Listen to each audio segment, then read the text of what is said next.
Les maisons de l'imaginaire.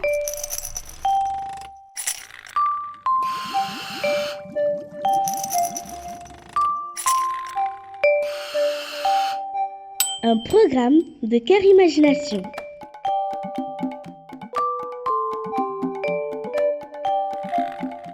Bonjour à tous, je m'appelle Delphine Buis, je suis commissaire d'exposition. Alors, c'est pas comme un commissaire de police, c'est quelqu'un qui organise des expositions, qui fait des recherches et qui lit beaucoup. Mais dans une autre vie, j'ai été professeure d'art plastique pour des enfants comme vous, de tous les âges, depuis les tout petits jusqu'aux adolescents. Et dans une autre vie encore, j'étais artiste et sans doute que j'y reviendrai un jour. Quand tu étais jeune, quel était ton jeu préféré? Quand j'étais petite, j'adorais écrire des histoires et d'ailleurs je pense que je rêvais d'être illustratrice de livres pour enfants et je rêvais aussi d'être peintre sur une île, j'adorais dessiner.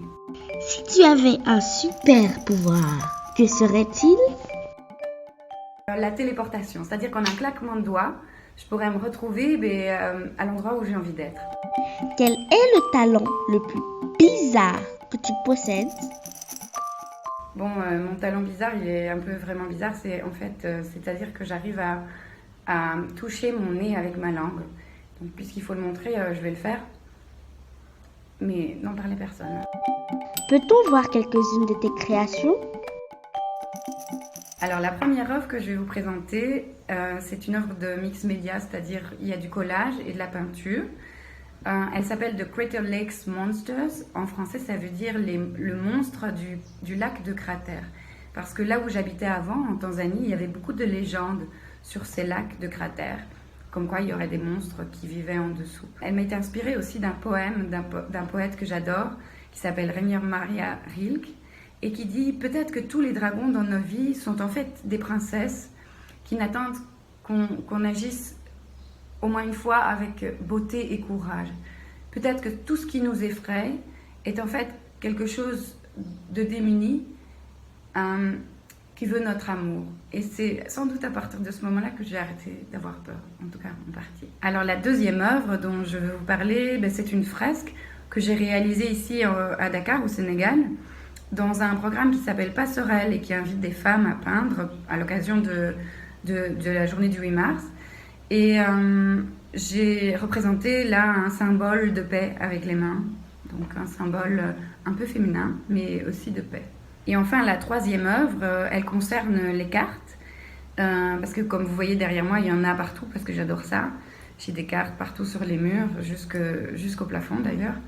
Et en fait, je les dessine, je les redessine, j'en prends des petits morceaux, je les combine pour faire des espèces de montages un peu graphique et je les grave parce que j'ai aussi une formation de graveur, donc je grave ça dans le bois ou dans le verre.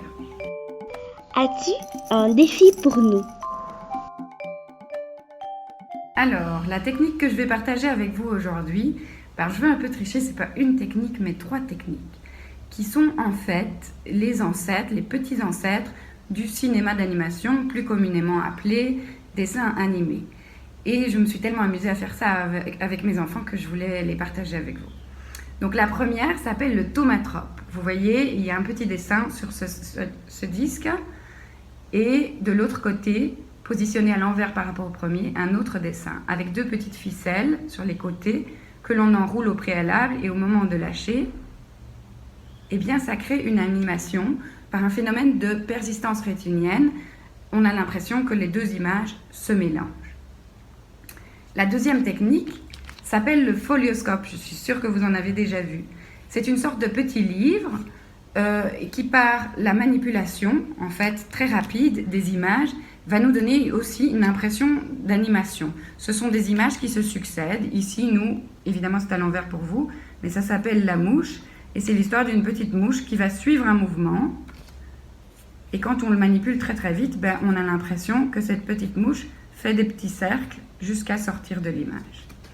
Et la troisième technique, dont on vous mettra aussi un lien en dessous, s'appelle le phénakistyscope. Alors, c'est pas facile à dire. C'est aussi une sorte de petite image animée qu'on a découpée. On a découpé un mouvement et en faisant tourner par un phénomène de... Donc, on l'a placé sur une roue qu'on a fixée à un stick. Et quand on par un phénomène de rotation. Quand on fait ça devant le miroir, attention, il faut bien regarder à l'intérieur des encoches.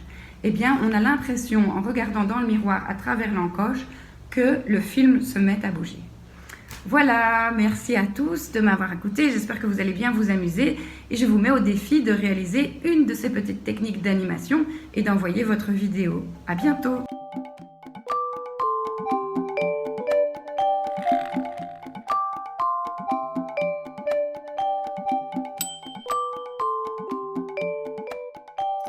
Tu as aimé cette vidéo? Alors envoie-nous tes créations à cette adresse.